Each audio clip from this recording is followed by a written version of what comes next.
अस्सलाम वालेकुम दोस्तों, एक बेहतरीन अपडेट ॾींदा हलूं त किराए ड्रामे जी अचण वारी किस्त में छा मीर वाकई वक़्त खे हाणे मारे छॾींदो। ऐं जेको आहे असद SHO जेको आहे ॿुधाए चुको आहे, यानी शेर अली खे सभु कुझु। हाणे छा नवाब खान जे लाइ शेर अली कहिड़ी खॾु खोटण वारो आहे। बिल्कुलु दोस्तों, इन वीडियो के आख़िर ताईं ॾिसंदा तव्हांखे बेहतरीन अपडेट ॾींदा हलूं। ऐं थी सघे त उदासी TV यूट्यूब चैनल के भी ज़रूर सब्सक्राइब करे छॾींदो। इहो बिल्कुलु फ्री हूंदो आहे।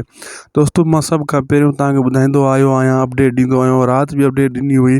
हाणे मां तव्हांखे ॿुधायां त वक़्तु आख़िर इहो मीर वटि पुॻो कीअं। दोस्तों, वक़्तु वेंदो आहे मीर खे मारण जे लाइ, ऐं जेको आहे उते पकड़िजी पवंदो आहे। ऐं मीर खे जाग थी वेंदी आहे, ख़बर पइजी वेंदी आहे। मीर कुटको ॾेई हथियार खसे वठंदो अथसि।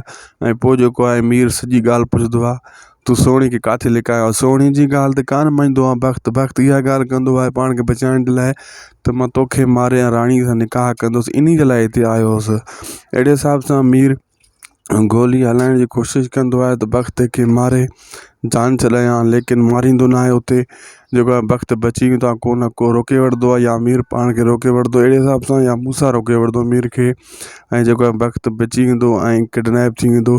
ख़ासि करे दोस्तों, जेको आहे वक़्तु मीर जॾहिं ओॾे वेंदो आहे वक़्त जे घर ॾे न, इहो वाक़ियो उते पेश ईंदो आहे। मतिलबु अहिड़े हिसाब सां आम्हूं साम्हूं ये अची वेंदा आहिनि। बहरहाल, इन वीडियो में अचण वारी किस्त में तव्हांखे इहा सीन ॾिसण वटां मिलंदा दोस्तों, वक़्तु ऐं मीर जो इहो जेको मुक़ाबिलो आहे। ऐं तव्हांखे इहो ॿुधाईंदो हलां त शेर अली खे सॼी ख़बर पइजी चुकी आहे। पुलिस ॿुधाए वई, मूं कल्ह ई ॿुधायो, खॾु खोटे वेंदो असद नवाब खान जे लाइ। हाणे शेर अली खे पक थी वियसि, जावल साफ़ हुयो ऐं मूंखे नवाब खान फसायो। हाणे उन्हनि जे लाइ बि मुसीबतूं शुरू थींदियूं।